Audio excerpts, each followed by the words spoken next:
let us see if I can get this to work properly. Oh good, it crashed.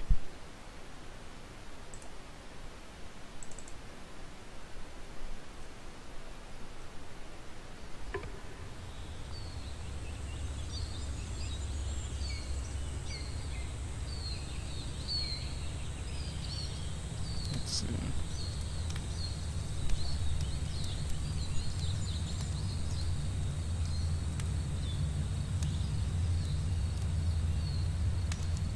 You'll have to excuse me, my friends, it is taking me a bit to fully keep this nice and good. Yeah, this is being annoying. Let's see if it's actually working properly.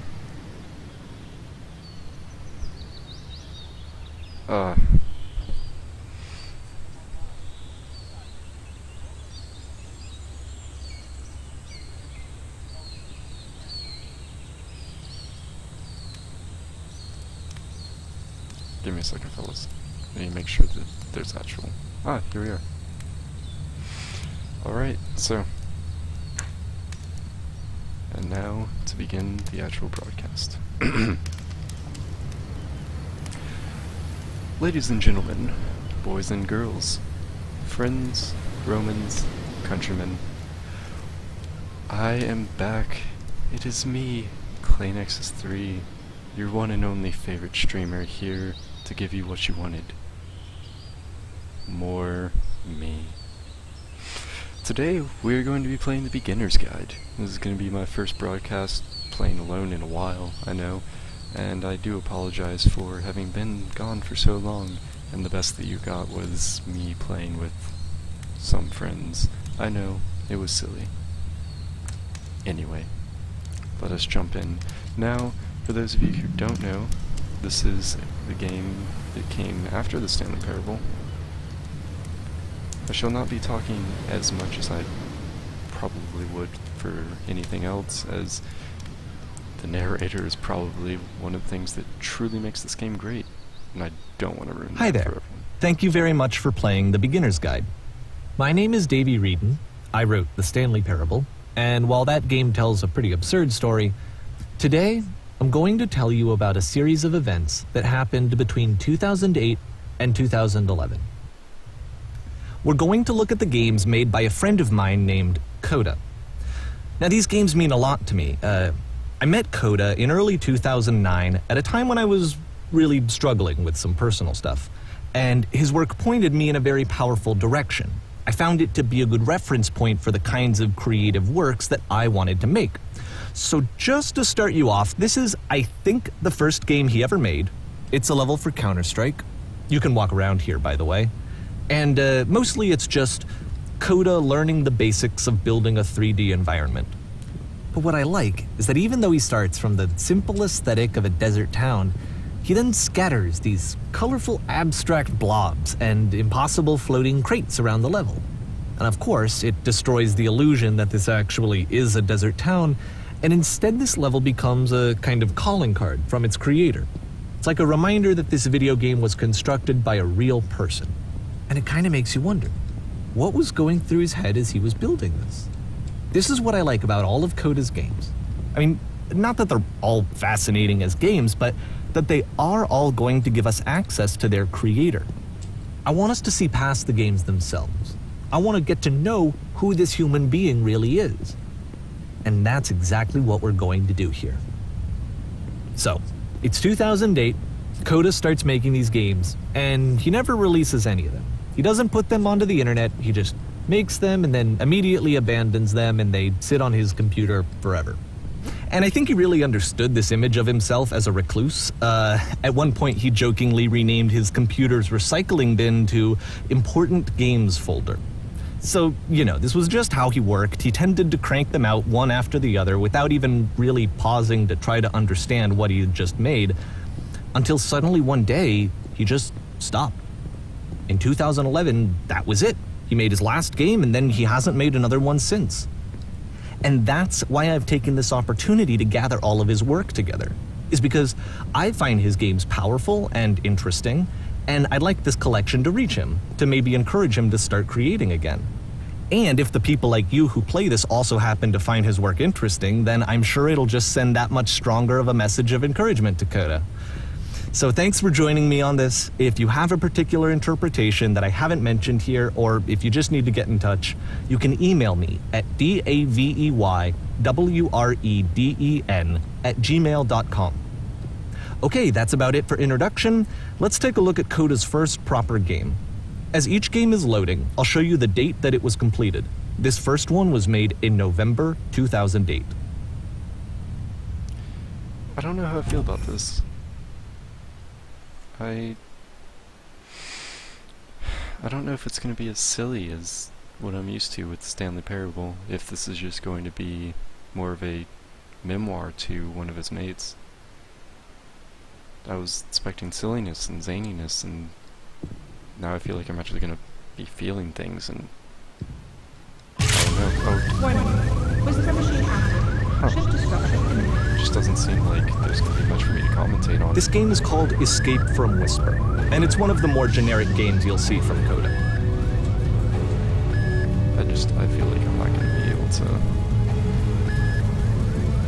have much to say. It seems like You can click to fire the gun. It seems like the narrator himself is going to be the one narrating everything versus me being able to talk about the zaniness. It's just going to be him saying, you know, this is what Coda was wanting to do and everything. Security hull breached. I wonder if they're actually Hostile making alien this life because form inbound. I know that sometimes when you start out... It kinda looks like this game was abandoned mid-development. For instance, you have this gun, which you'd think would indicate that there are supposed to be monsters or enemies somewhere, but then clearly there are no enemies anywhere. You can't even reload the gun when you run out of bullets. But ultimately we don't really know. Maybe Coda thought that actually it was complete the way that it is. And I think that we should talk about his games for what they are, rather than for what they're not. Enemy force neutralized. Begin shift evacuation. I'm wondering what this is. I love how you can see the bottom of the universe from this room. Oh man, I can even see the corner. They just kind of make it out. That's pretty cool. Hello, Runexes. Thank you for joining us. Oh, my mic's low? Oh wow, that's really lame. Here, I think what I need to do is probably lower the audio on here more so, and that'll help counteract how much my mic is putting out. Tell me how this works, Runexes.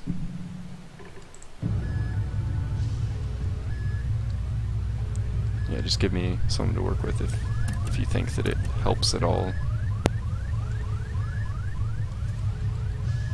What about, can I head this way? No. Well, this is interesting to say the least. Not what I was expecting, but then again, this is the man who made the Stanley Parable, so it's not like you're really... He made one game, so it's not... Apparently this space station has a labyrinth on it. Sure, I don't know. There's really no reason for it that I've ever been able to discern, so in the interest of time, I'm just gonna skip you on past it. No, come on. Aw. No, screw you. I'm actually going through the labyrinth. Or, if you'd really like to solve the labyrinth, you're welcome to do that too.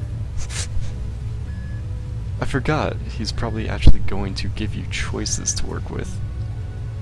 Let's see. So then, this way...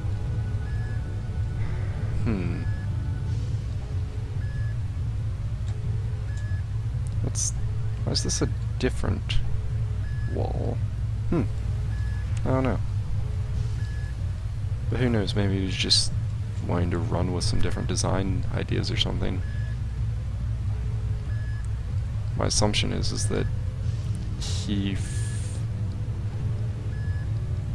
I don't know, I mean, I just feel like the man who made this probably just felt like he wanted to add a different sort of puzzle into it. I'm probably running around in circles. You guys are probably going to be able to tell me like the way to go before I'll know what to do. Shoot the wall. I should have. I'm sorry. I'm sorry, Renexus, I already left it. If I stumble back onto it again, I'll shoot it for you, don't worry.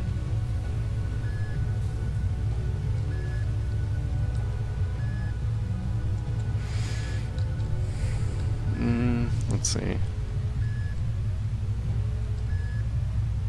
Did I? Oh man, I have no idea which way I'm going. I have no idea which way I came from. He set up a decent labyrinth, I'll give him that much. It's nearly impossible to see, to figure out where I've been and where I'm going. I think I looped back around. Yep, I did. Yeah, I'm just gonna go on. Okay, this is the part that's interesting. The game has this narrative about the whisper machine and how it has to be turned off, and then you get to the engine room. Let's see. How's this gonna go? Hey, you there, in the engine room. You could save us all. That being is powering the whisper machine. You could destruct it by introducing a great enough heat signature. If your body could stop the beam. It's so much to ask, but for all of our lives, would you do it? Could you give yourself?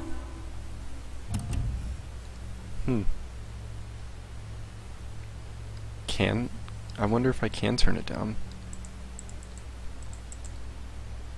I wonder if I wait around long enough if I can refuse. This is not a branching point, unfortunately. The only option is to step into the beam. Oh, okay. Well, thank you. Let me pause here for a second. What you just experienced, stepping into the beam and then dying, is probably what Coda had initially intended when he was developing this level. But when he first compiles and plays it, something goes wrong. There's a bug somewhere. And this is what happens instead. You just...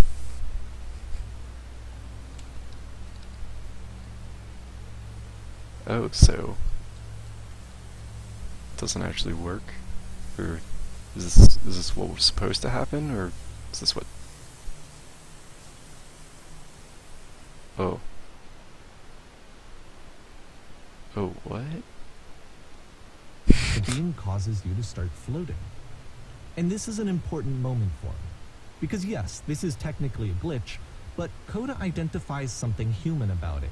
Like how small it makes you feel in the face of this larger chaotic system. Or this floating could be the afterlife, a peaceful place, juxtaposed against all of the hysteria that you've just had to traverse. I don't even know. Was that hysteria? I have no idea what he was thinking, but what's clear is that after making this, something lodges itself in his brain. He wants to do more of these really weird and experimental designs. So he stops work on this and moves on to a stream of tiny little games that go in all sorts of directions. Let's go ahead and take a look at the first game he made after leaving this one behind. I still love that you can see the boxes, the box for the universe. The past was behind her. Oh man, was this the man that created the walking simulator? Yep. In this game, you can only walk backwards. I love it. Come on, let's see how this is gonna go. What am I gonna be fun? Oh. So it's a short Obviously. and relatively minimalist experiment combining motion and narrative. It is less advanced than the previous game, but actually it seems to be more focused, more complete. Coda's trying to give it a unique voice rather than simply basing it on a pre-existing trope. And she stops and looks. It's interesting, I'll give him that much. But if the future was behind her, how will she find the strength to confront it? It's a short little thought, it says what it wants to say, and then it ends. Didn't need anything more than that. Which to me is why it works, because it gets out quick. Okay, next one. That is definitely what most walking simulators have problems with. They assume that they need to be around for like 10 hours or so, but no one wants that. Let's So, can't even walk off the path.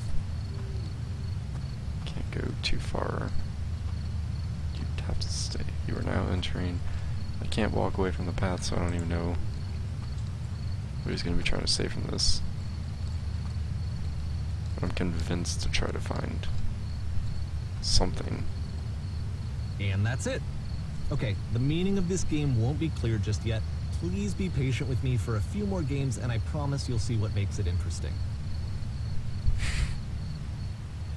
I'm telling you, Dave, not sitting with you. I don't even remember if your name's Oftentimes, Dave. Coda would put bizarre titles like this one at the start of his games.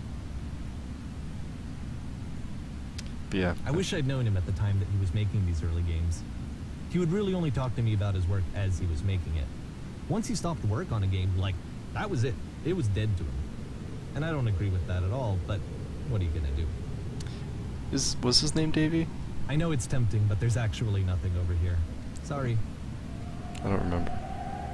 Can I? No, I can't die. You know, this man really does make good, just sort of worlds to walk around in. Because he narrates it, he gives you something to look forward to.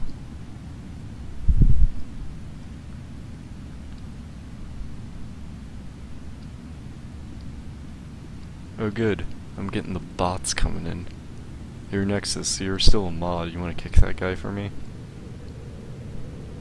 He's gonna be doing this, unless he can prove that he's not a mod, or he's not a bot.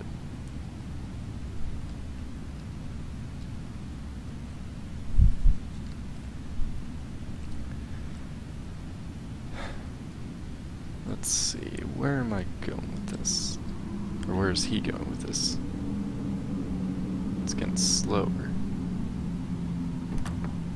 Once you've been slowed to an absolute crawl, the door at the top of the stairs opens.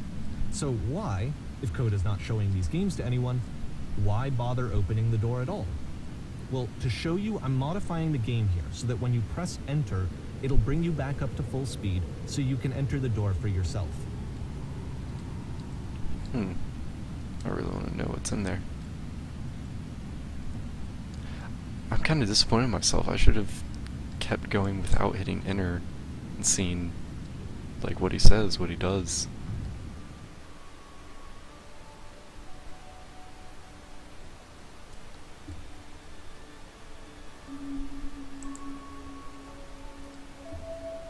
Oh man. A room that's warm and nice and filled with little ideas for games. Thanks for Nexus. Coda would often tell me that he didn't mind if people thought of him as cold or distant. He said that he knew that he was actually a vibrant and compassionate person, but that it takes time to really see that. It can be a very slow climb to get there. I love the spelling mistake right here. Huh. The music's nice. The music's really nice. Oh no! Come on, I wanted to read more of those.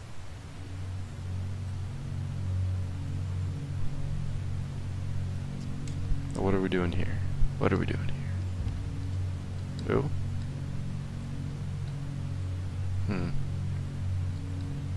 Now I'm trying to figure out what these textures are from, because these, it still looks like it's like Half-Life mods, or Counter-Strike mods and stuff. Here Nexus, just a quick question, how's the stream look? Like, does it look decent? You think I need, like, you think this might be still too high quality of a game for me to be playing for this? What are your thoughts? Also, how do I sound? Like, how does my voice sound, just in general? Do you think I have a good talking voice for this, or do you think I should switch it up, use, you know, try to articulate better? What are your thoughts? Give me some feedback.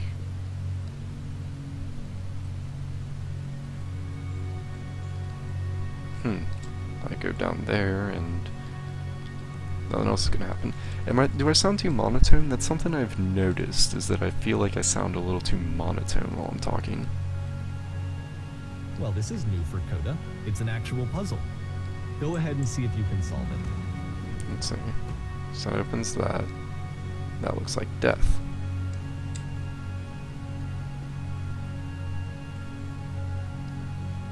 Okay, well I'll try to work on sounding a little less monotone from here on out. Because, yeah, works are critical, but I don't think it's gonna work for me.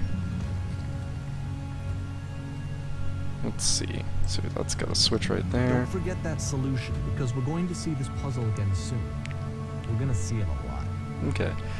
Help point out when I start sounding a little less...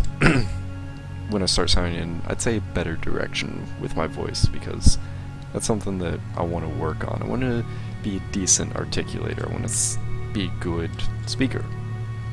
Because that's something that I feel like I generally can be. I feel like I can be a good speaker. Right?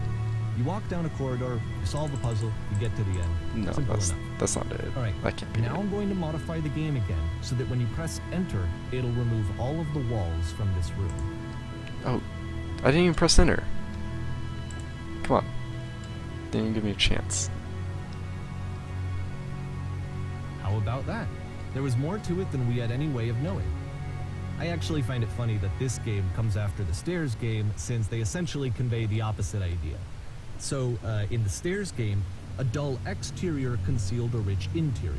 And then, in this level, a dull interior hides this fantastic outer world. Either way, I think that the point is the same, is that most of the time you don't get to know what you're missing, or even that you're missing anything. That's not your role as a player. So if your role here is not to understand, then what is it? I wonder if there was any way to begin with. So then what's past here? Like, I'm assuming that he had it somewhere in the code or something. Aha. So this, like for you combined with to the find entering later. game from earlier, tells us that Coda believes his games are connected somehow. It could even be that the Stairs game and puzzle game are literally connected in between this and the entering game.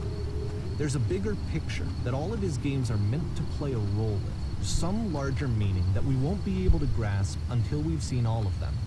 And once we have, we can step back and start to understand what exactly that bigger picture is. Oh man, going into 2009, that means we're probably getting closer to the end of his games. This man was able to put out multiple games in a year. Look at Digital Homicide, and they put out like 19 games in a year, and they're all shit.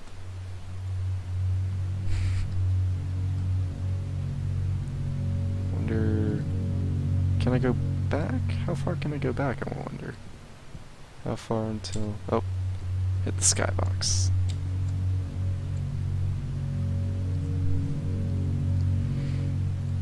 Let's see. Let's talk about video game development for a second. Every video game runs on what's called an engine, which determines what the game can and cannot do. So in other words, the engine is a set of tools for game development. To make all of these games, Coda is using an engine called Source.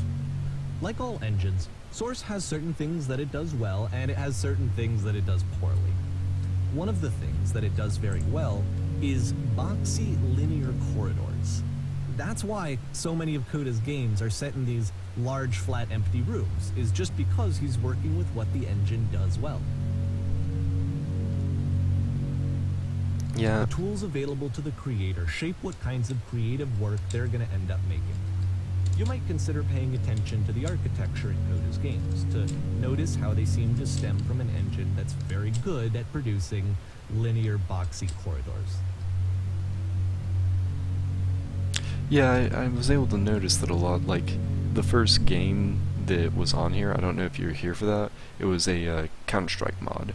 So my assumption is that basically he got good, as a Dark Souls player would say, and he just ran with Source. It would make sense for the guy who's friends with, for someone who was friends with the guy who made the Stanley Parable, to have done this. I mean, considering Coda worked with Source, that might explain why. Is his name Davey? I swear that's what it was. I don't know, but I swear that's probably the reason why Davey ended up doing Was this always open? That's probably why he ended up working with Source. Hello.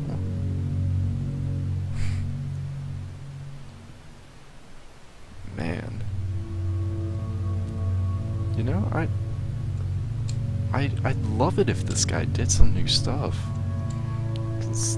I mean, granted, none of these things are like full-fledged games, I'd say, but they're interesting. They're unique. Oh yeah, it totally does look like it could have been a surf map. That would have been awesome. Man, have this in the background while you're surfing, have this music playing. Dude, I love this music while playing on a surf map. Oh man, whoever's doing the music for this stuff, Davey or Coda, whichever one of you two did the music for this, make a surf map, please. Dear God, make a surf map. I will, like, I will make love to you on the spot right now, like 10 blowjobs. I'm getting monotone again. I'm sorry. Let's see if I can try to avoid that a little bit more. I wonder. I see the bottom. Slide off the road.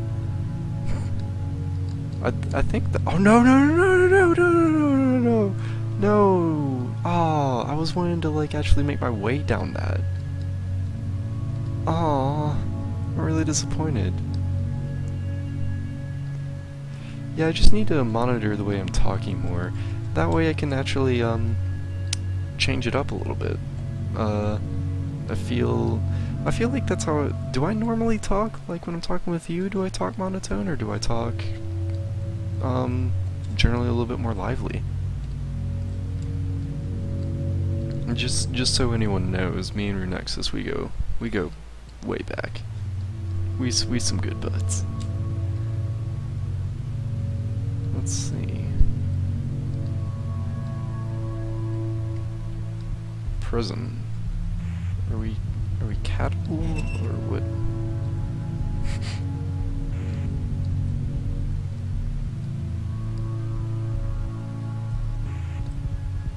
I guess maybe he's trying to show that it doesn't matter where you go, you just doesn't matter what you try to do, you end up at the same place.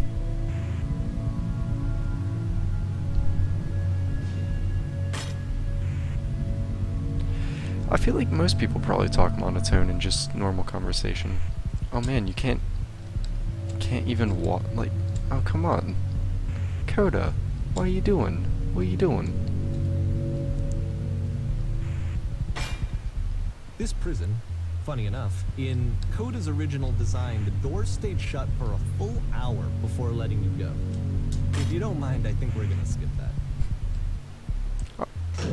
I feel like there has to be This is like something that he and I used to argue about a lot. You know, whether a game ought to actually be playable, whether it means anything if no one can get through it. And I would always defend that, you know, all this work goes into the game, why not make it playable and accessible? And so we just got into heated arguments over it, and there was one time that after one of these conversations, he went home, and a day or two later, he sent me a zip file entitled Playable Games that was full of hundreds of individual games, each of which was just an empty box that you walked around in, and nothing else. Believe me, I played every single one of those just to find out if there was like a gag hidden somewhere. There wasn't. Yeah, I wonder what would happen if I waited the hour, if he would have said something or what. Like, I don't know if he's going for Coda's non-playable way or if he's going for his own branching way. Because I can tell that he's clearly inspired by Coda's work, but he has his own method, and I don't know how much this is going to incorporate his method or Coda's. Are we playing through Coda's games fixed the way that this guy, that Davey would want them? Or is it just Coda that we're playing today? It's the puzzle again, with the exact same solution as the last time.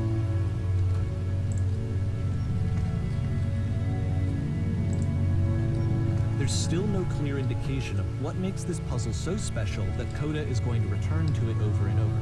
But I promise I'll share with you my interpretation very shortly.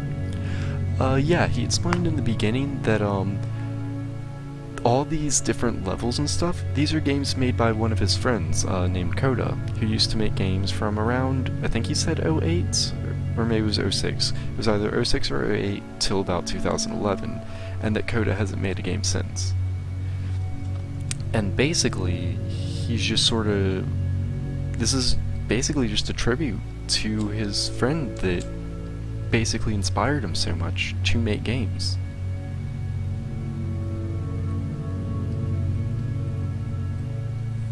And I like it. It's something kind of beautiful. It's not something that I'd recommend to everyone, sure, but I don't imagine Yahtzee's gonna be like, oh yeah, this is the greatest game ever or anything. No, I imagine that this is just sort of like, if you're into this kind of thing, you're gonna like it, but otherwise it's definitely not the Stanley Parable. Here, Coda begins using a kind of dialogue system that he fashioned out of the engine's chat capabilities. Use the 1, 2, 3 buttons on your keyboard to respond.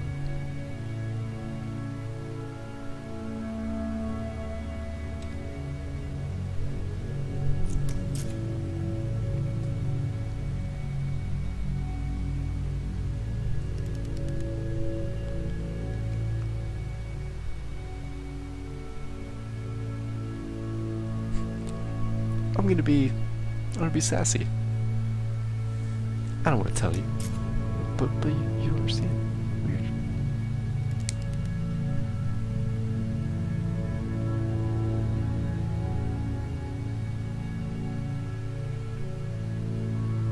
Huh. This is kind of interesting. I don't know how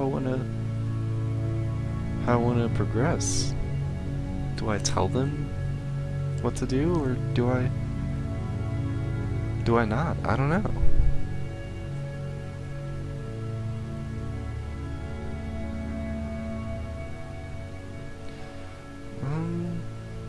Let's see.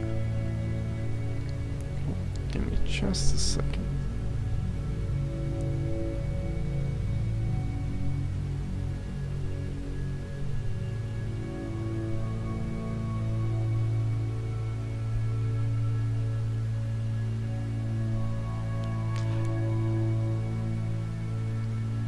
You can ban yourself? That's amazing. Oh my god. Are you capable of unbanning yourself?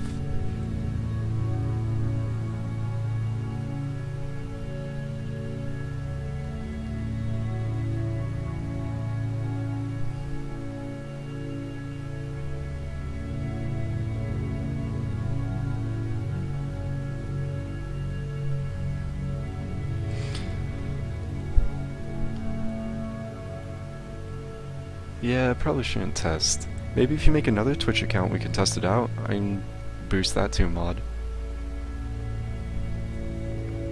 Yeah, I'll help him out.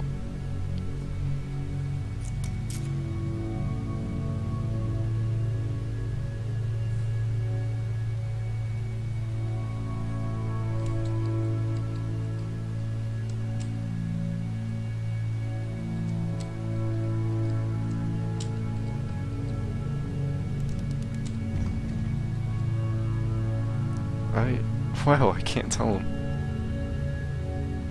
Yeah, later let's try that out. For right now, I still want to try to see where this is going. Can you obviously tell that it's a headset mic? That's something I want to know. Is the lighting different?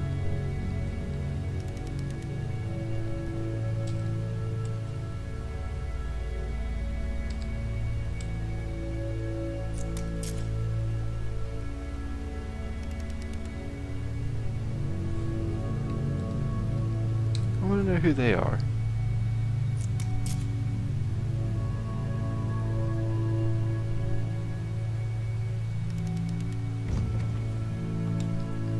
I mean, I know how to solve the puzzle, but I kind of want to follow his advice.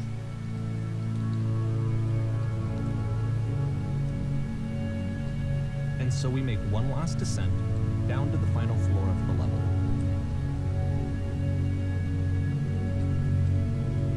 Dude, this music is really chill. I'm liking it a lot.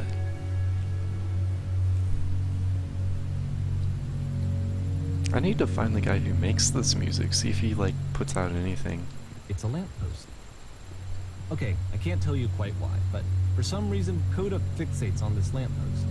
It's going to appear at the end of every single one of his games from here on out. I'll tell you what I think.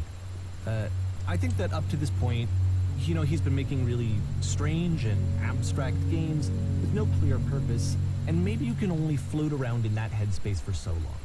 Because now he wants something to hold on to. He wants a reference point. He wants the work to be leading to something. He wants a destination, which is what this lamppost is. It's a destination. We're going to see it in the work as well. His games are just going to become a lot more cohesive, a lot more fully developed, with more of a clear idea behind them. And as we go, that idea will get clearer and clearer and clearer.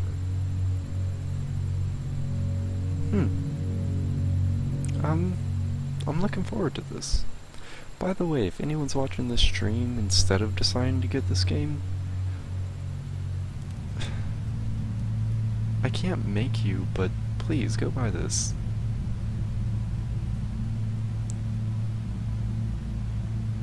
Dark Souls.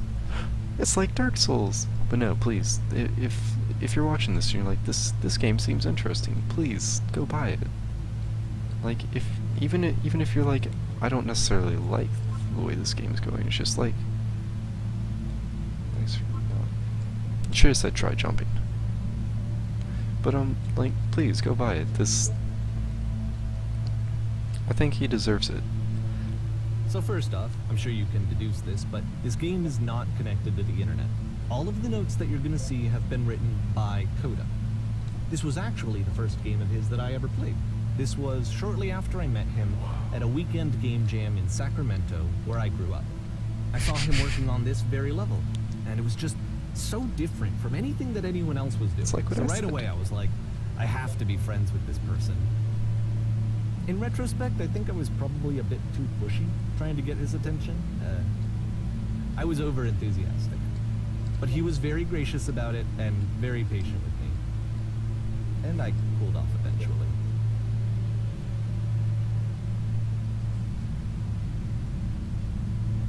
Yep, this is definitely where the real Coda starts here. Feel free to skip over any of these notes if they're not doing anything for you. Nothing extra is going to happen if you read all of them. Either way, to me they convey a sense of loneliness. I see this person who's filled with thoughts and feelings and beliefs and has no way to express them except as scattered and unheard voices in a game that wasn't meant to be played. Balls. I think that was the most ironic, appropriate. Isn't it? That in playing this game and seeing how alone Coda often felt, that we get to know him better and actually kind of connect with him. And I have to be honest with you, this idea is really seductive to me. That I could just play someone's game and see the voices in their head and get to know them better and have to do less of the messy in-person socializing. I could just get to know you through your work. I think this is why I always liked Coda's games so much, is because it felt like they let me have that connection. I felt as though he was inviting me personally into his world. And then I feel less lonely too.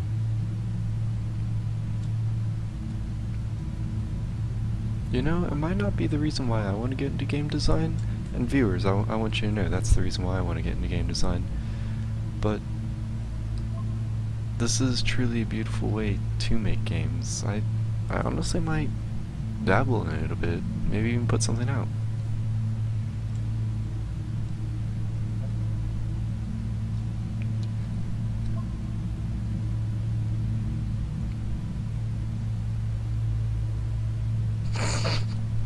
It's a movie trailer. Cool camp. Honestly, I wanna go exploring that. I love caverns. I love that sort of feeling of exploration.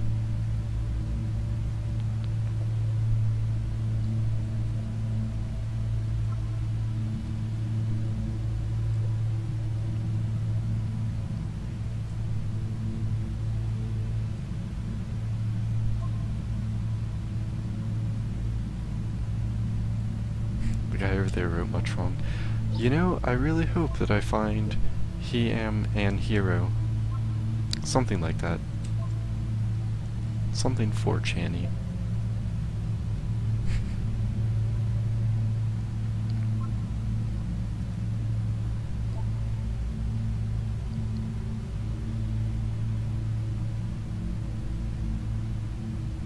What? What? You know, maybe there is an acorn here. Maybe I'm the sailor looking for it. Just looking for someone to talk with. Oh my god, it's Yik Yak. I am killing myself. I refuse to believe. Butt ass butt. God. This is actually very well done.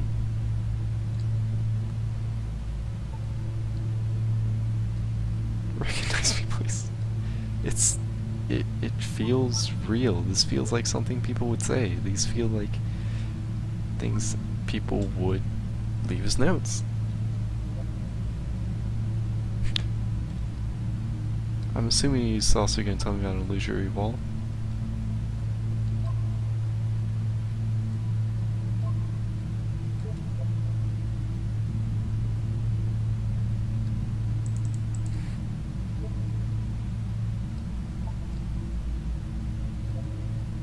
Someday I'll meet the person who made this. If I met if I met either of them, Coda or Davy, I'd be so stoked.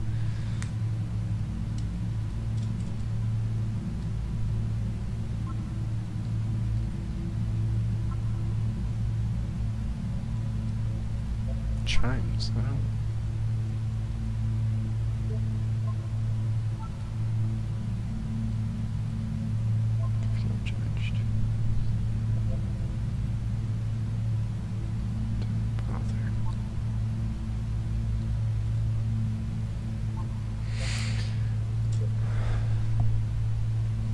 Everyone's a poet. Well, everyone wants to be a poet. Everyone wants to get recognized.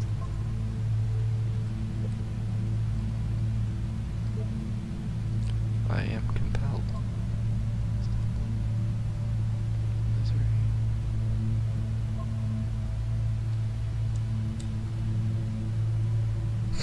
I love the render textures. Or I wonder if you didn't even have any textures on those. It's just like gray blobs. Because I mean, why not? If you're not going to be able to get down there, actually, you know, there's no point in actually putting full effort into it. Cabbage shapes our nation. Is this the cabbage guy from Avatar? I really hope that this was posted by the cabbage guy from Avatar. For Cabbage Corp. What is that painting? It's actually a nice painting. Like, if that's not a legitimate painting in real life, I'm gonna be disappointed. Because I've seen dots and squiggles before on a canvas, and that's a good looking one.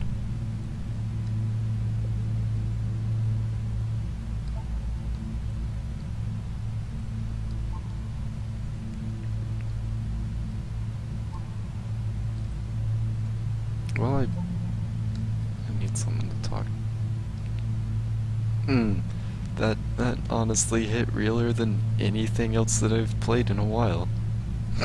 I need someone to talk to.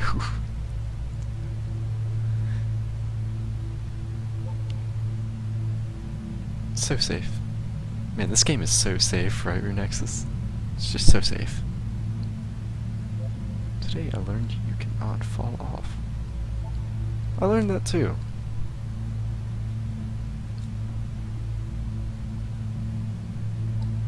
Stop faking.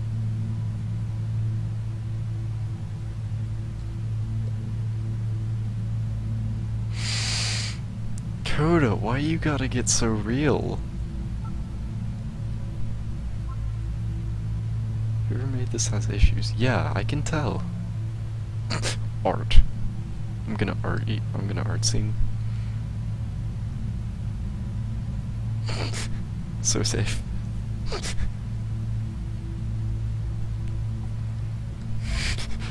You're next to stop.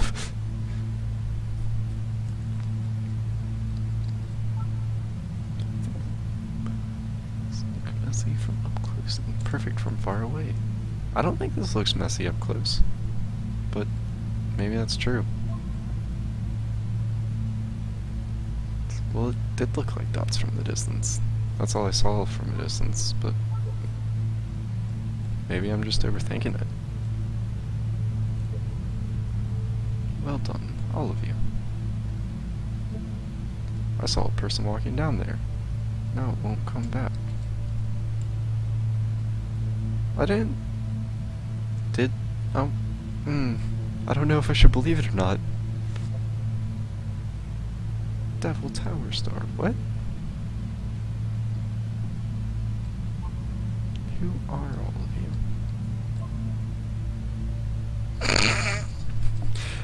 Thanks, Coda. Thanks. I love you too. Cabbage shapes our nation. This guy again. I'm telling you, it's the cabbage guy from Avatar. Spoilers, it doesn't mean anything. Stop pretending you are other people. It's about this game. You all suck. Thank you. Devil Tower Star. Soul! Black Star! He was himself the most horrible creature he could imagine. Thank you. Maybe I'll feel real someday. I hate all of you. Well, I'm here now. Yeah, we're all here now. There must be a reason for it, though. His terrible secret, he kept it well. I beat the game. You don't beat the game beats you, like a dead horse. At the end of this level, we're going to see the puzzle again.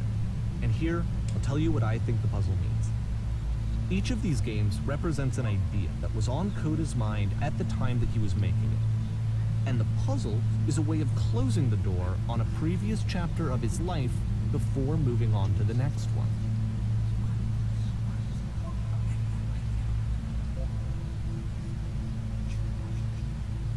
It's starting to whisper now. I'm wondering if this was the whisper machine you're supposed to cut off in the previous game.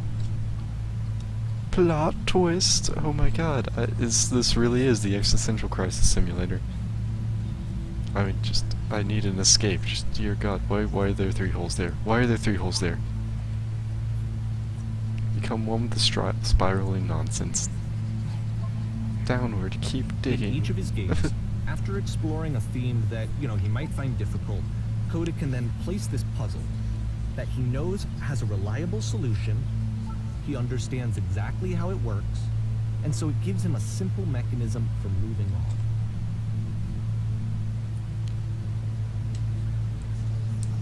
You have to close the door before you can fully move on.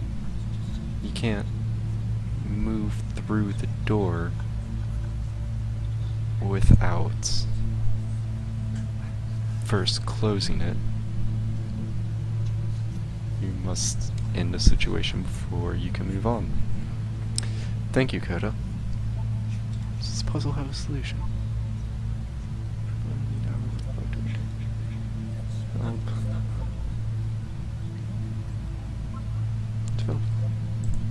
And because there's this dark area between the doors, a space between spaces, before you move on, you get to pause. Just for a moment, a few seconds to reflect on and let go of the events that led you here. To step back and connect the pieces together. To grasp at that elusive bigger picture. You know, this game is just like Pretension Simulator 2015, but it is absolutely... oh, God. I don't even know how to describe it at this point. It's just like, it's beautiful and horrible at the same time.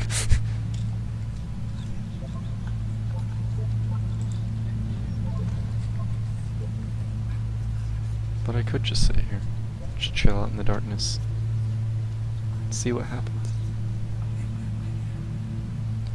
Huh, I didn't know there was a light up there. Whatever, let's continue. Sorry about that, guys.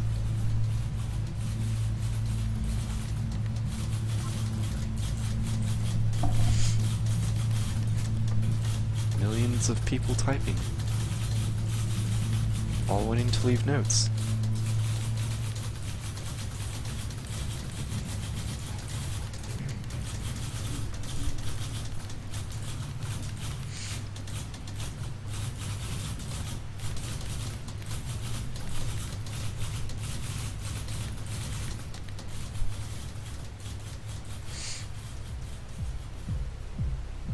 Okay, this one is tough. It's gonna kind of just spin its own wheels for a few minutes. Hang with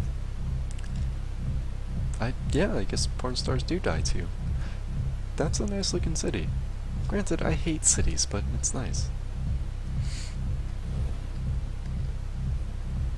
I want to head to the well. Oh. Let's see, where does this go? Bubbles! I do like the music. Reoccurring motif.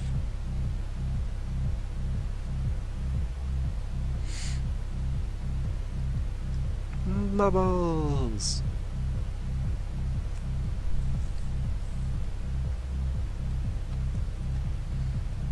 See, like, this is it.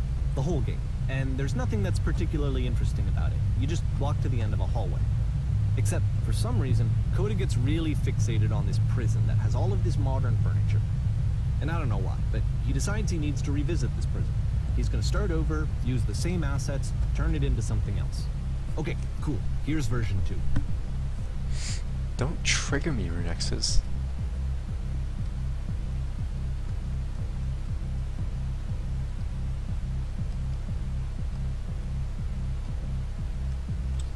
Just put a giant hole in the ground. Why not? That's a great giant hole in the ground.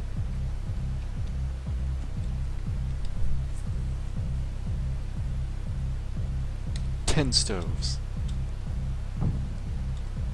Yep, these are definitely stoves. Yep, I can feel my ass getting warmer right now.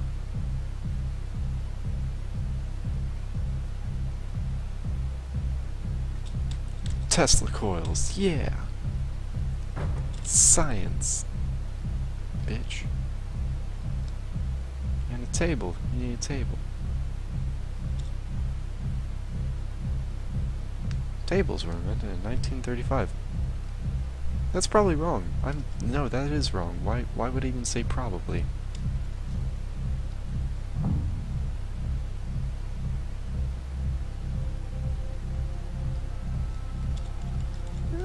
There's a bit more to this one, but still, it's not really communicating anything. It's kind of just weird for weirdness' sake.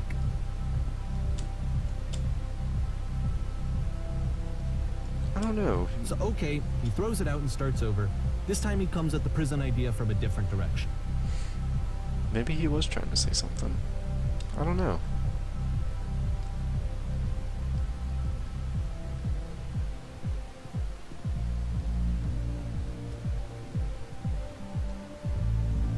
Click on the table.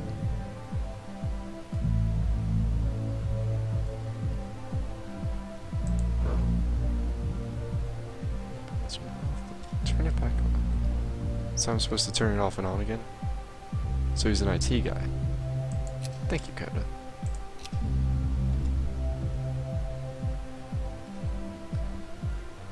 Left side of the sofa. Finally, touch the shelves. That's it. In a real prison, the escape will now open. Return to the start to be taken back to your prison.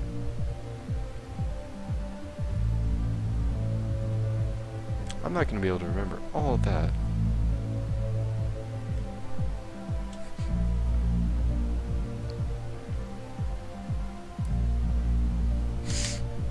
And Alright. of course, now the table is gone and you can't begin the chain of events to escape. Here's a version where there are no bars, but you can't actually get to the well.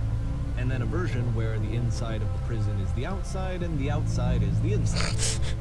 Let me just link you real quick through a few more of these. I mean, he really unloaded on this prison idea. There's nearly a dozen. Personally, I think it's awful to watch this. To see a person basically unraveling through their work. And for what? Like, at what point do you just go, maybe there are game ideas other than this prison that I could be working on? But Coda doesn't have that voice telling you to stop, that particular mechanism of defense against yourself. Without it, you just spiral. And so he keeps going and going and going and going and going, and then he hits on something. And he likes it. And that's it.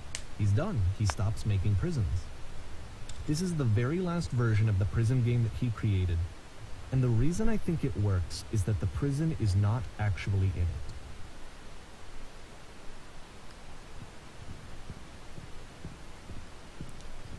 This seems like a very interesting man. I would love to meet him in person. I mean, Stanley Parable guy Davey. I'm just gonna keep calling you Davey. I don't know your name. You probably said it beforehand, but I can't remember it. But you seem interesting, but I guess because I'm seeing Kodo through your eyes rather than through my own. Or rather than through what I would have seen in just his regular games. I'm seeing it through what you believe him to be saying and feel him to be saying. And it's kind of great. It's kind of beautiful.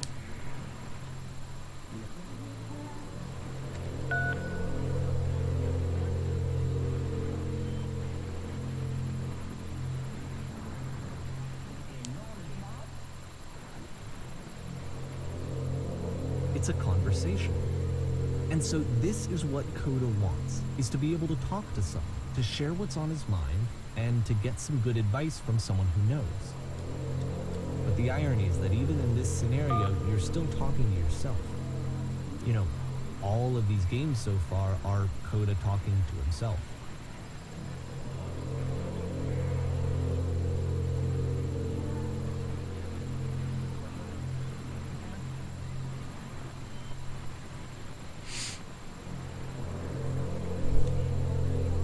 I feel like he means all of that.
Well, great. This game really is Existential Crisis Simulator. Yep. Yeah. Ow. Well, let's just see where this keeps going. I don't know if I can finish this tonight. Because I'm kind. I can see why he considers this a fitting conclusion to the prison games. After all of the obsession and frustration, just to be told by someone you can trust that things are going to be okay. Wouldn't that be nice? But can you even trust yourself? So what would it look like if Coda wanted to make a game about talking to someone other than himself? Man, how can we see ourselves in mirrors if our eyes aren't real? Jaden Smith. Quoted. To me, this environment is meant to represent Coda's puzzle, with the 2 doors on either side and a dark transitional space between.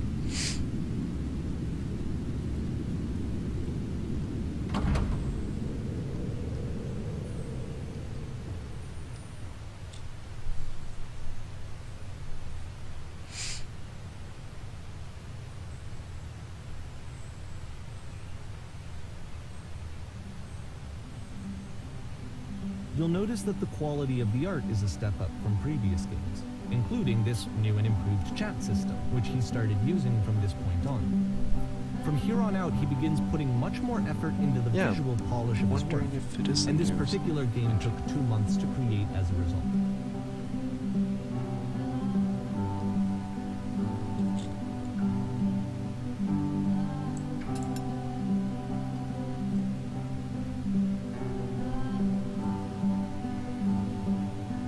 Dude, I'm doing so much for this guy. Why am I doing all this stuff for this guy if I don't even know if I'm going to be staying the night? Wait, oh, this wasn't the bed. If I'm staying the night, why am I making the bed?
Oh my god, it's like every single person I've ever met.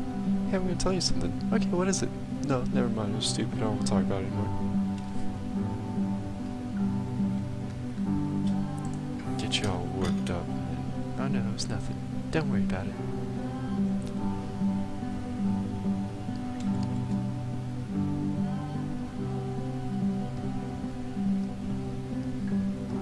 He says there's no need to be perfect, but it feels like he's trying to be.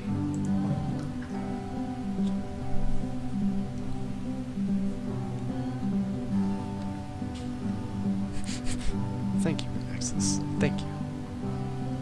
Dear God.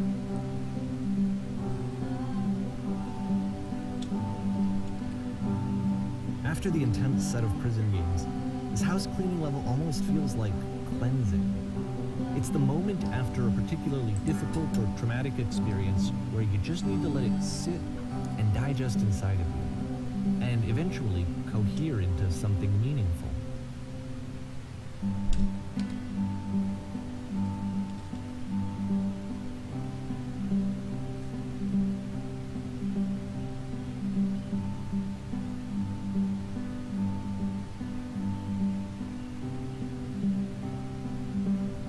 I know that Coda really liked this game. Of all of his work, actually, this was the only one that he called me up to ask me to come over and look at it. This was during a period of a few months where he was like grossly happy all the time. Just walked around with a constant smile on his face. Sounds gross. He wants to be that happy. Come on.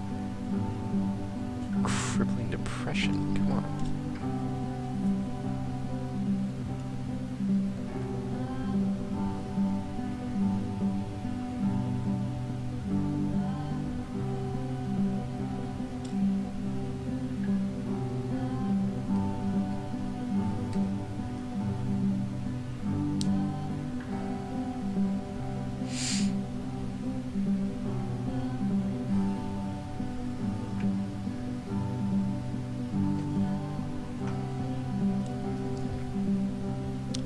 Whoever this person's supposed to be.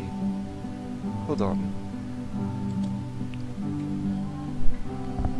Hello?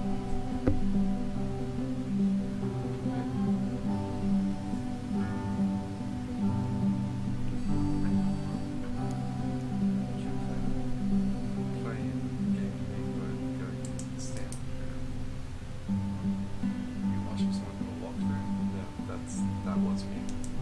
Are you twitching? Yeah. But I paused it for long enough to do that. Or it might not have. It might still be going. I might have hit the wrong key. Are you making money? No. I'm just doing it for fun. Are you gonna make money? I don't know. That dude that was making money streaming Minecraft just bought like a $40 million mansion. I don't know if they make like TikToks or something. I don't know. You keep doing it until people notice you. You get funny and you wait for real money so you can roll this out. Well, I don't know about being funny. This game's pretty much Existential Crisis Simulator 2015.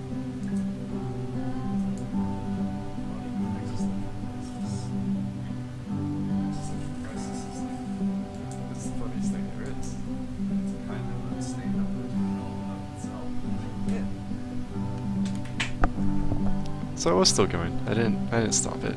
I imagined. I love how this person I'm glad he found some peace. This person seems to get less and less talkative.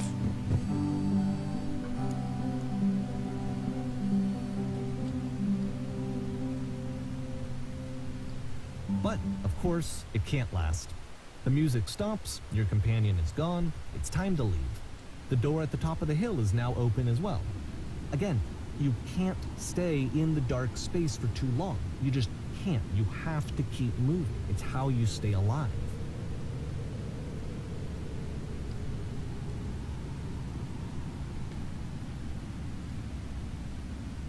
Which is the whole point of the puzzle doors, right? That sooner or later you have to pick up and move. I really thought that was the point of it. Are we to find out he is wrong? This one gets a bit goofy.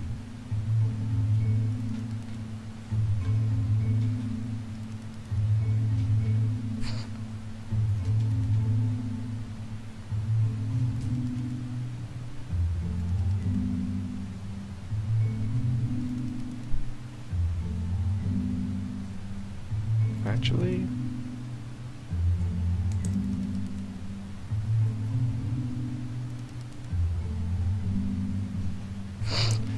I do want to be a better human being.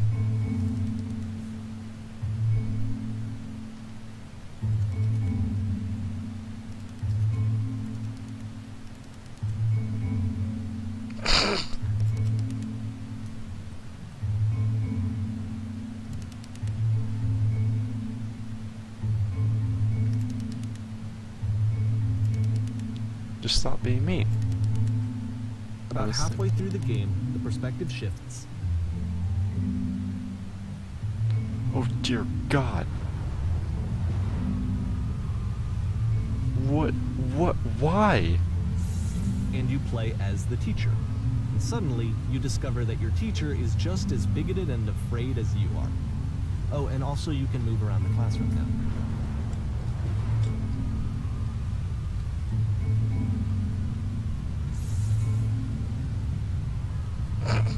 Kids should not follow their dreams. That is true.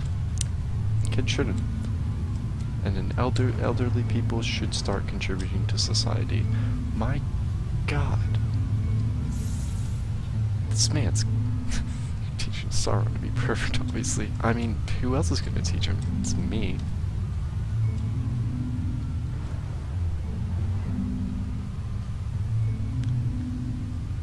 It's not right. Still love you. I still love you, it's just that you make me feel cold on the inside.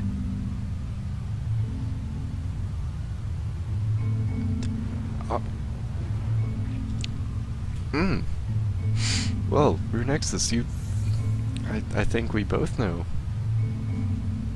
Dear God, ow.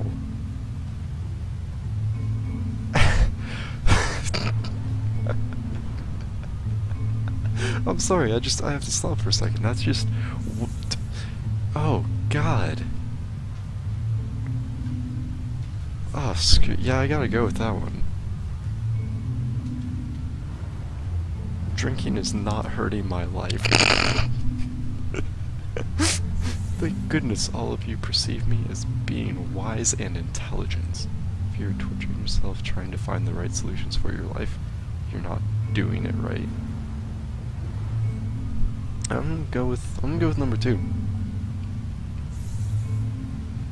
Do you understand that you won't be happy until you love me? This is for you. Seek out only one thing. What is the easiest, simplest path forward? You. I'm developing a cyst. Gross. Haha, just kidding. Anyone wants to do some ecstasy after this? There is no truth, there is no path.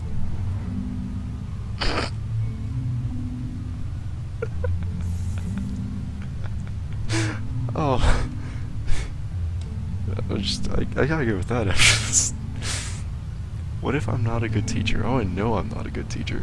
Do what is easiest, do what is simplest. Feel what is true.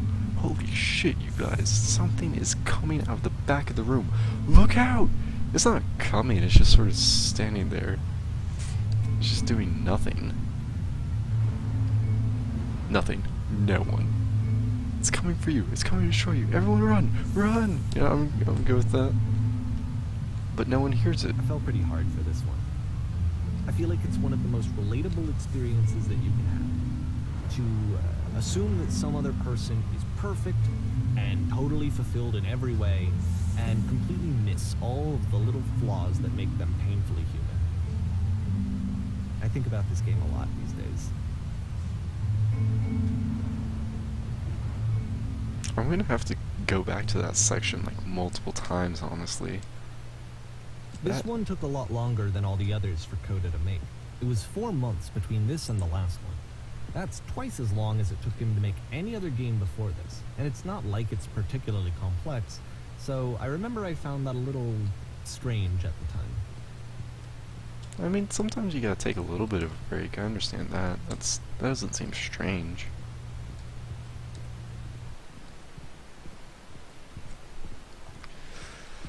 It just seems like something you have to do occasionally. You can't just... I mean, I know that you need to do what you want to do, but sometimes you need a break. Sometimes you need to take a step back. Front and center.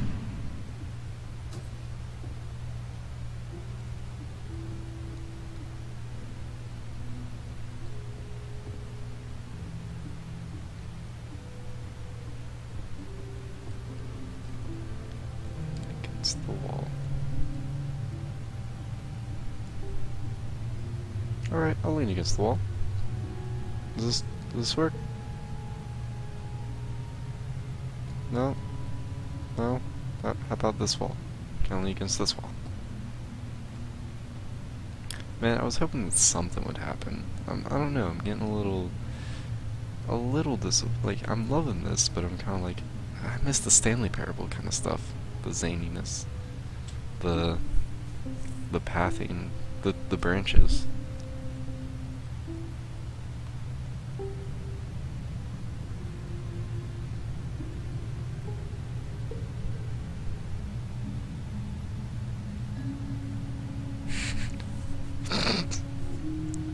It's your one chance to succeed. I have to go.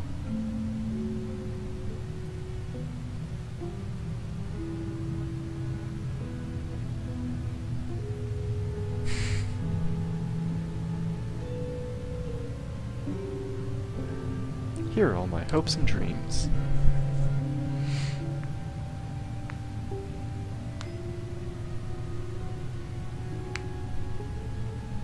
I was confident.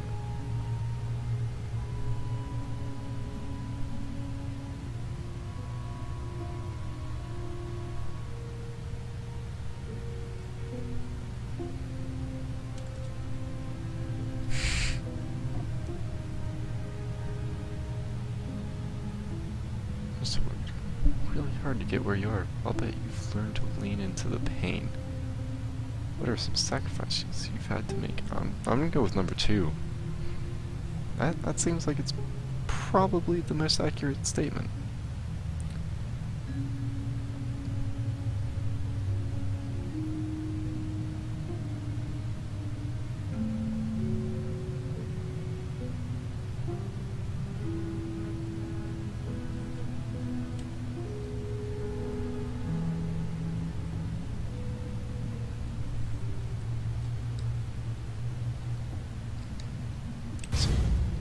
Guess we're getting close to the end of this.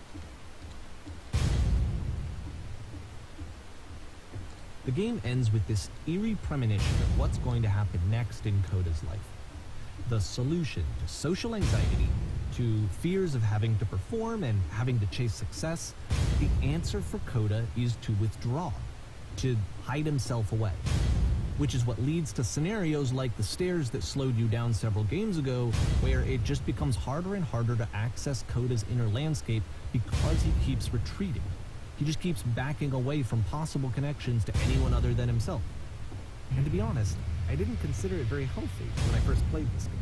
You know, it looked to me like he was trying to justify the idea of just disconnecting yourself from the world. And that wasn't what I wanted for him or for his games.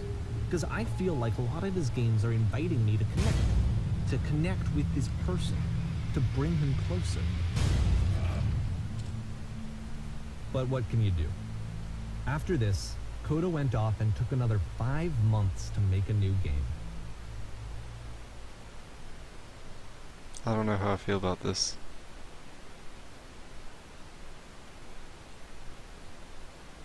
To play this game properly, you must keep your eyes closed. You know what? I'm gonna try it.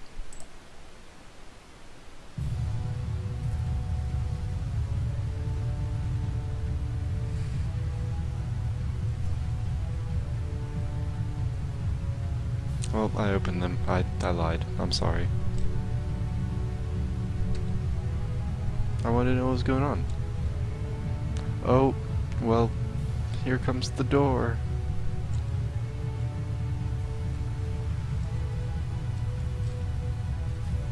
Whisper.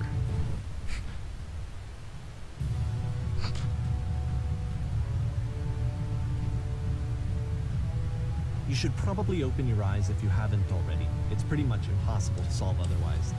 And there is a solution, by the way. Oh, I was thinking that it was, not to answer.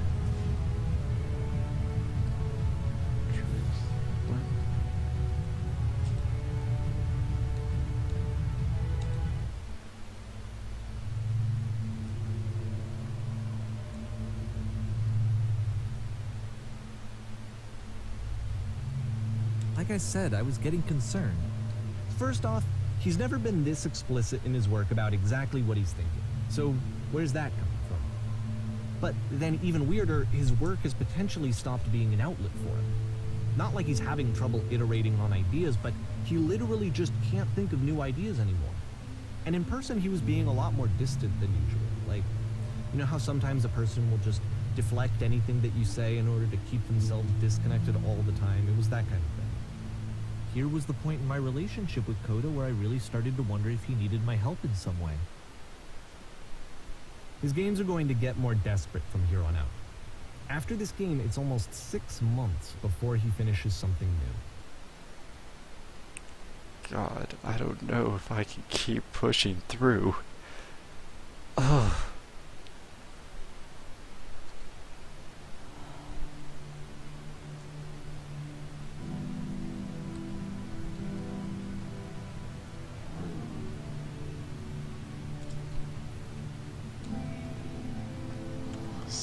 Island.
is this game? If the last game featured Coda talking explicitly about his creative frustrations, this one turns it up to 11. Now, put yourself in my shoes playing this. Here's a friend whose work is exhibiting signs of struggle, frustration, I hit 3, anxiety, just so you know. depression, even. And yet, still, he keeps making games. He keeps throwing himself into the grinder even when he clearly doesn't have the energy for it anymore. Why? What is it for? It's because it's all he knows. Because from my perspective at the time, and just what I knew of him, this was a result of how isolated he was. He was in his own little bubble, just sitting at his computer all day, not really showing these games to anyone, not releasing them onto the internet, and so he didn't have anyone outside of himself to connect with. He had no outlet to ground himself on.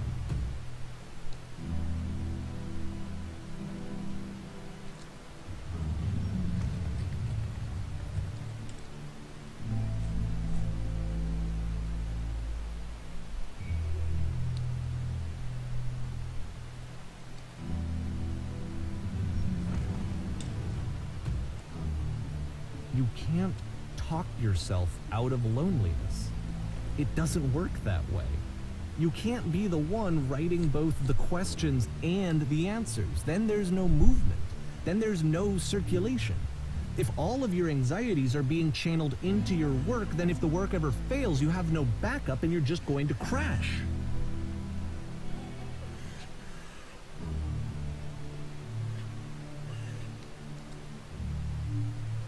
Keep going through the same steps to try to solve it.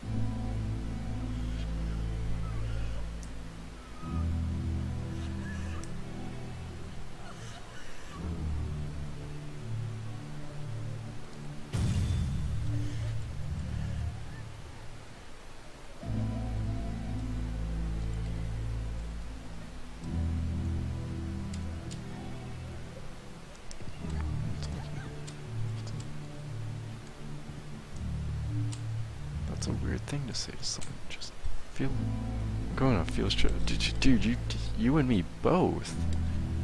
Buy this game, man. Buy this game. This man deserves my money. 'Cause he's just kind of like, ow.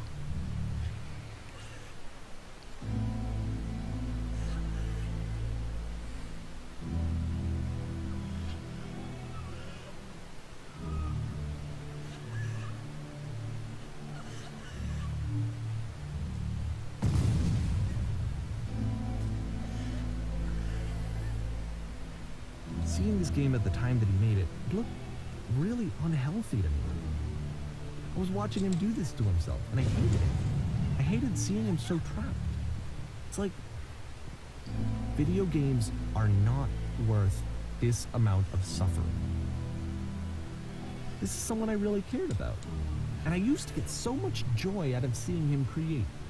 For him to suddenly become angry and frustrated like this, it was the worst thing for me.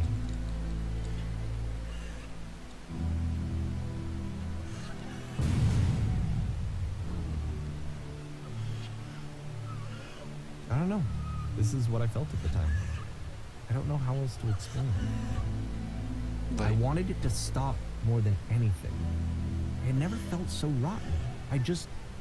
I needed more than I had ever needed anything for this to stop.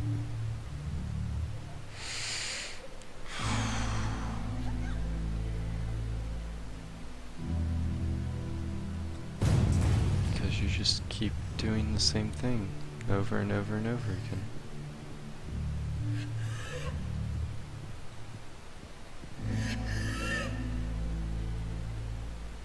But it didn't stop. After finishing this one, Coda takes another 7 months and comes up with a new game. You just keep doing the same thing over and over again. Because you keep telling yourself that's what's gonna make you happy.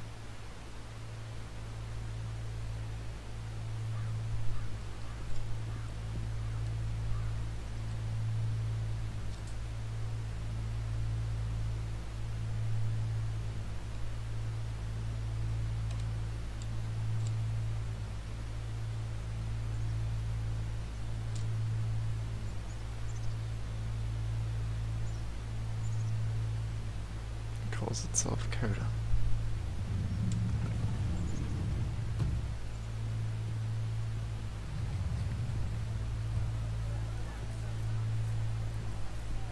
Doesn't matter. It doesn't matter what they say. This machine keeps on working. And of course, it's the machine. It never really stopped.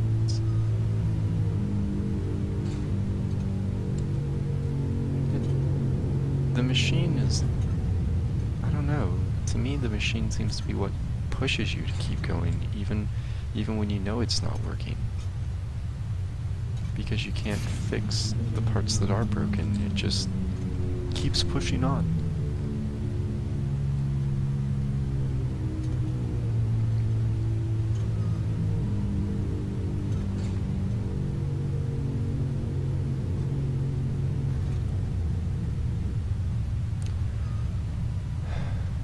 Coda was the machine. She felt done with having to keep making those games.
Am I about to just gun down everything that Coda has made? Am I going to gun down everything that I've created? Remember, you can click to fire the gun.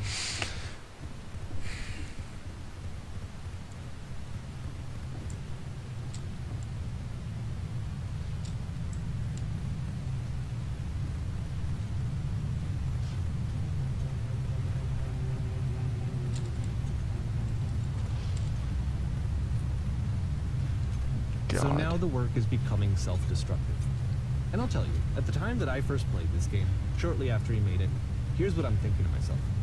I'm thinking that Code is stuck in his own head, and that it's having a very negative effect on him, and that all he needs to do is just start showing his work to people, to get some actual feedback on his games. It might get him out of isolation. And so, as I'm thinking this, I realize that I could be the one to initiate it. Because it would never occur to Coda to start actively soliciting feedback, so what if I did it for him? If he could see the difference it would make to have more actual conversations with other human beings, would that bring him out of his mental spiral? Would it give him confidence in himself? Would it bring meaning back into his work? No. I wouldn't. So I started showing Coda's work to people. I took this one, and the islands which you just played, the theater, the notes, the house cleaning game, and some of the prison escape games. I brought them to people that I knew and trusted. I asked their opinions. And the great part is that they really loved his games. You know, the point of it all was just to give them some external reference point, but they genuinely loved his work. There was nothing for him to be afraid of. No, that's what he was afraid of.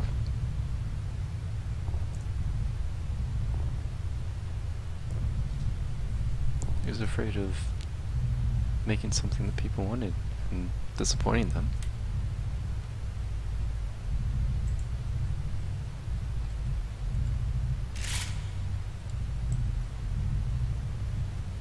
Can you see why I felt like this was the right thing to do? Because it's the thing that I always feel like I need, to be told that my work is good, that I am good. When someone really connects with a thing that I've made, when they see themselves purely in my work, there's nothing that feels better. And I got to give that very same feeling to my friend. I did something, I really felt like I'd done something good, like I was a good person. I felt like there was a friend who was in trouble and was unhappy and maybe didn't like themselves, and I could fix it. If I could give him this gift, maybe I could fix the problem. When they told me how much they enjoyed his games, it was the best feeling. It was the absolute best feeling. It made me feel so happy. So beautifully, beautifully happy.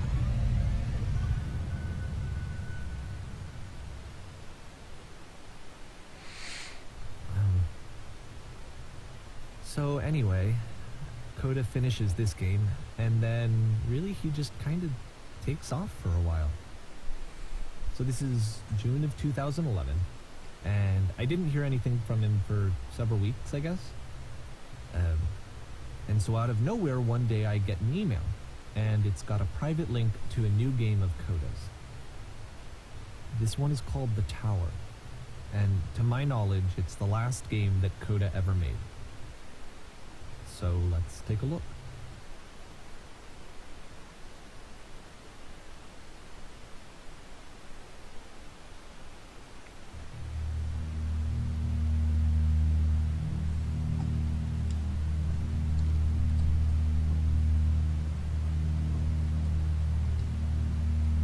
And this is where I have trouble saying anything meaningful about Coda's work. Because more than anything else, the tower just feels distant. It feels like it's trying to distance itself from the world. It's a very cold game.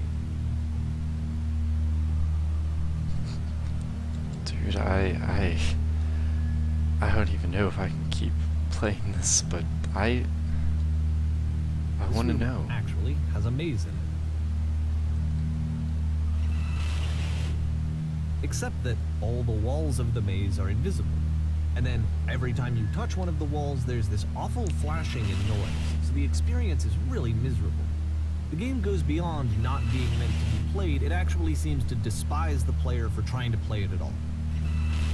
But I do want to show you the rest of the levels, so when you're ready to continue, press enter and I'll put a bridge over the maze.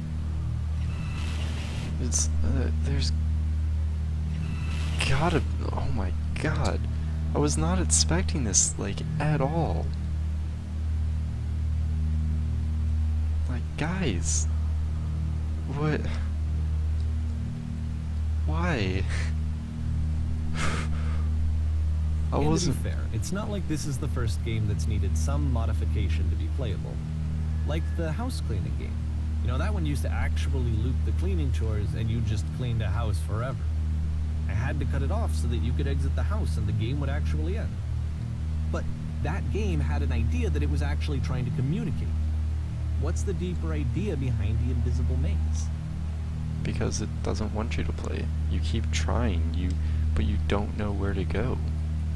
And you don't even know that it's something that you don't know where to go. The only way past this challenge is to randomly guess the 6-digit code. Like the invisible maze, it's frustrating to me, because it's the opposite of everything else that Coda has made. It doesn't encourage thought or engagement. It doesn't ask anything of me, except a lot of my time. If I could have reached him during this time, then maybe I could have asked him, but I couldn't. I still don't really understand why this is here. God, I feel I'll put for the code on the ground Coda. for you here, though, so that we can move on. I feel so much for you, Coda. Like, I'm... Like, oh man. Like, I thought that I've been going through some crap recently, but no, Coda, you've... God damn. And I messed that up. Just... it's slow and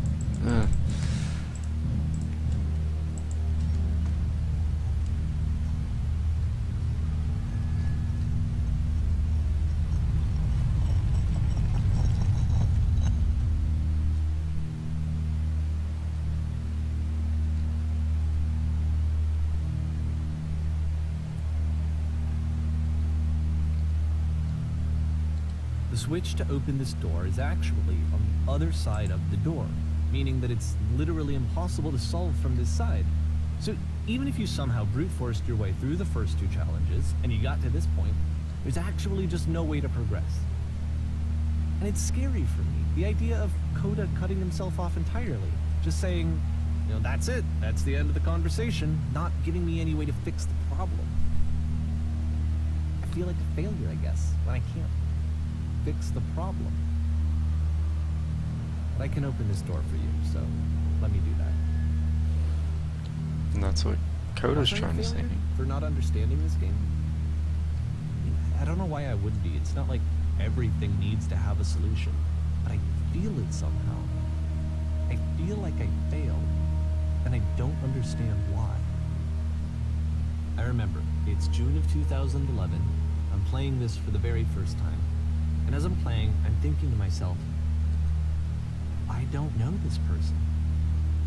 I have no idea who this person is. It wasn't the guy I knew, it wasn't my friend.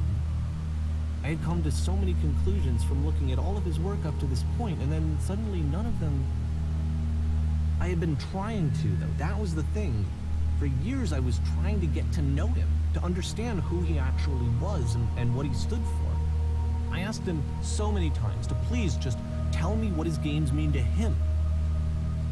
I asked him please to tell me what the 3 dots mean. And he wouldn't.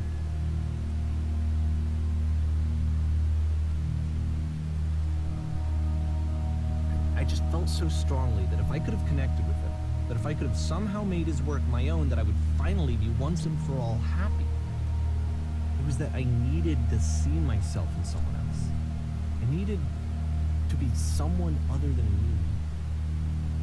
But he stopped and left, and it felt somehow like I had failed.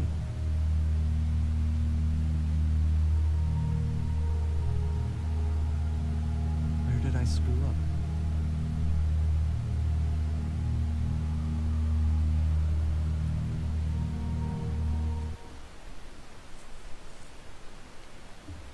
I'm the reason that you stopped making games, aren't I? It's because of what I did. I poisoned it for you.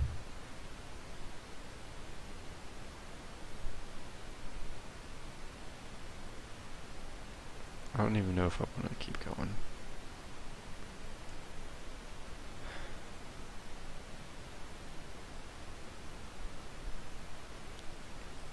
I mean, there's so little that I can say. There's so little I can think or feel or fathom for this situation because I know both ends.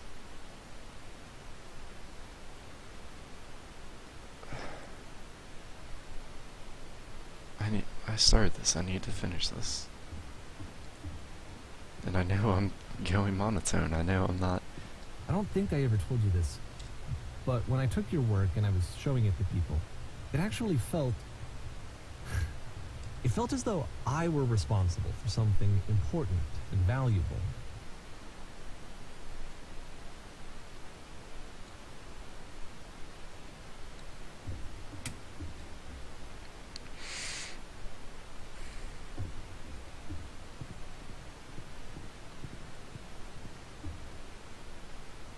And the people who played them, they treated me like I was important.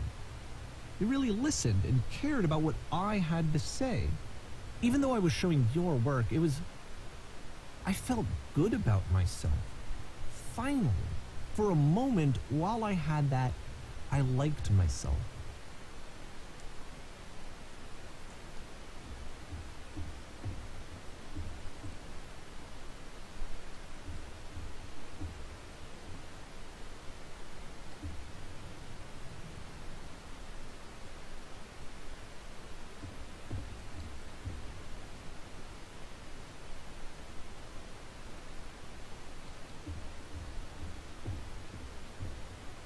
feel dirty just playing this right now.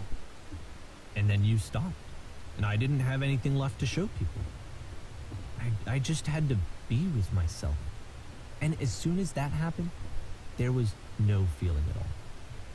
Nothing. Less than nothing. What does that mean?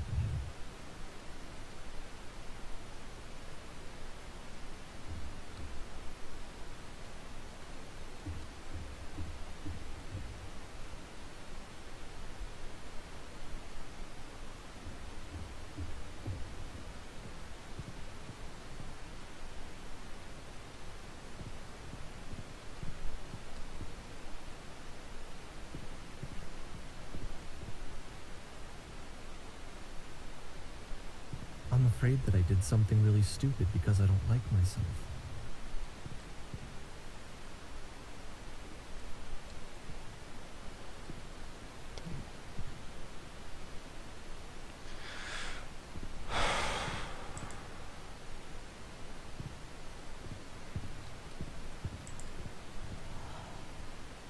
Yeah, I felt there wasn't going to be a That's solution. why I'm releasing this collection of your work. Is because I haven't been able to find any other way to reach you. I've tried everything. And so a part of me has hope that if I put this compilation out into the world, and if I put my name on it, that maybe enough people will play it so that it'll find its way to you, so that I can tell you that I'm sorry. I know I screwed up. If I apologize to you truly and deeply, will you start making games again? Please. I need to feel okay with myself again. And I always felt okay as long as I had your work to see myself in. I mean, is something wrong with me? Because I know that I did an awful thing, and I'm doing it again right now. Like, I'm showing people your work, but I can't stop Davey, myself stop. from doing it. That's how badly I need to feel something again, like I'm an addict. There has to be something wrong with me. Can I apologize? What if I tell you I was wrong? Will that work? Will that fix it? I don't know. I don't think it will, but there's nothing else that I can do. Just tell me what you want. I'm sorry. I'm sorry. Please, start making games again. Please help me. Please give me some of whatever it is that makes you complete. I want whatever that wholeness is that you just summoned out of nothing and you put into your work. You were complete in some way that I never was. I want to know I want to know how to be a good person. I want to know how not to hate myself. Please. I'm fading, and all I want is to know that I'm going to be okay.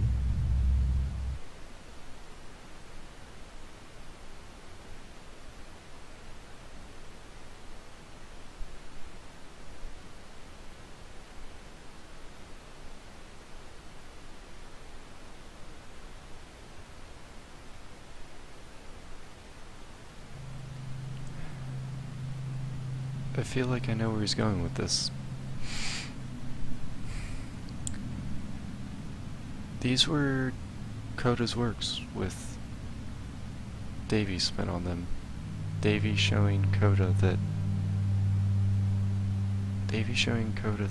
yes, more love, more praise, more people telling me that I'm good. Always more. It's like a disease. I think that Davy's trying to show that through his compilation and his changing of Coda's games, he's showing that he's finally understanding what Coda was trying to say to him. That Davy needs to be happy with his own work for his own work's sake. And not because he thinks that he's living up to be someone else, but that he's truly just proud of what he did. Not because someone else gave him praise. Not because he saw himself in something else.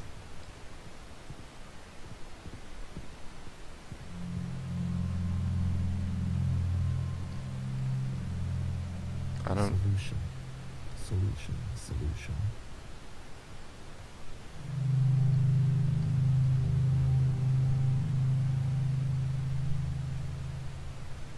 I guess if someone had told me ahead of time that he just really enjoyed making prison games, maybe I wouldn't have thought he was so desperate. I wouldn't have told so many people that he was depressed. Maybe he just likes making prisons.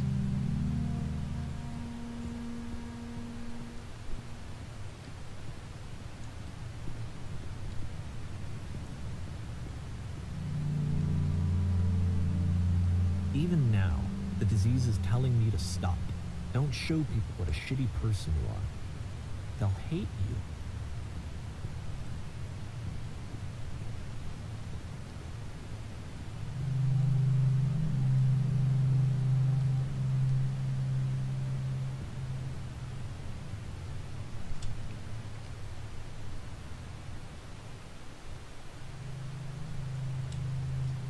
What the hell?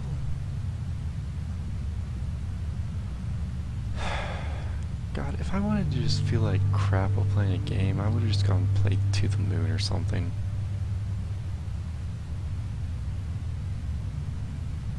If I knew that my life depended on finding something to be driven by other than validation, what would that even be?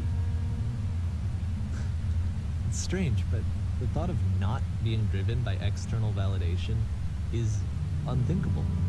Like, I actually cannot conceive of what that would be like. Yeah, I was expecting fun and zaniness and silliness and goddamn. Oh, Davey. Is this yours? What now?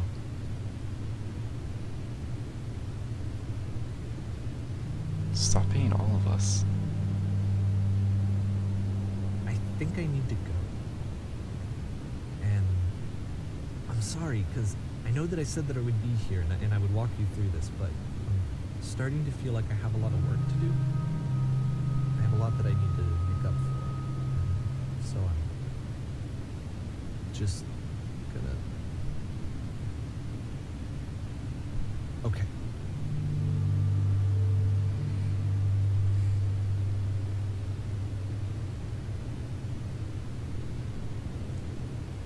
And who knows? Kodo may have not even stopped making games, just stopped putting them out there for anyone else to see. Which makes sense.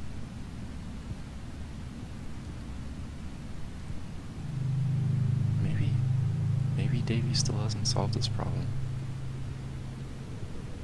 And he's trying to reach out to all of us. For some validation that he's not alone, but he needs to understand that you can't help him. We can't fix him. Only he can. He can't rely on some other relationship. He can't rely on his best friend. He can't rely on his girlfriend.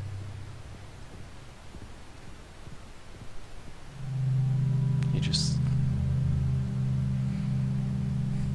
has to figure it out on his own.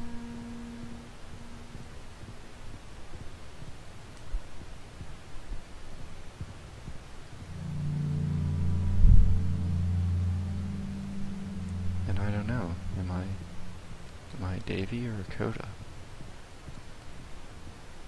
Did I have to get away from a situation that was bad? Did I have to put an end to something to stop trying to do stuff for just other people? Or am I the Davey who is doing everything for other people? Never just stopped to do something for himself. Even now I stream. Am I really doing this because it's what I want to do, or am I doing it because I'm told it's fun? Is this going to kill me, or is this going to show me all that I've seen?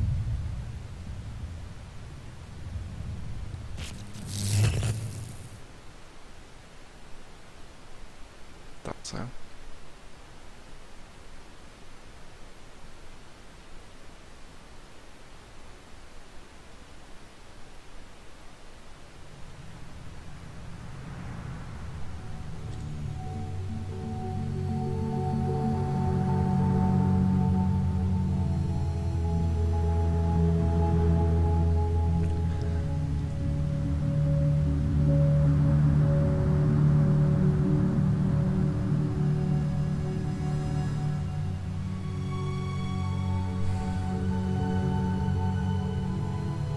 is no solution.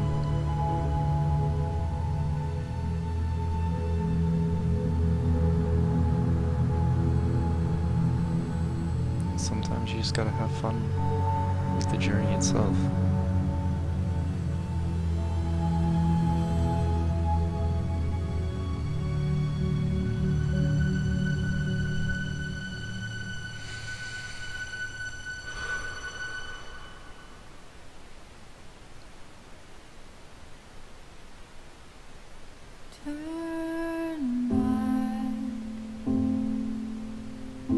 Turn back from this cave.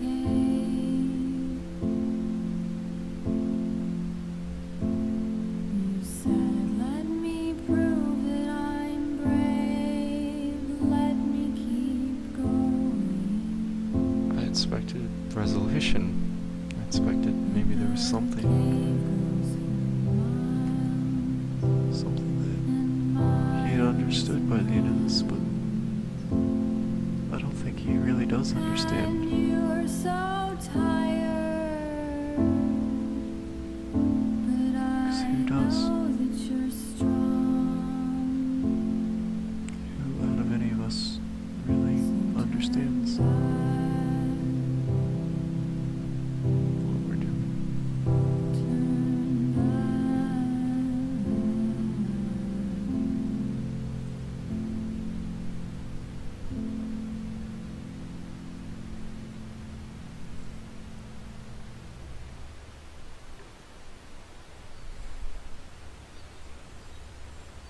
Well, ladies and gentlemen, boys and girls, friends,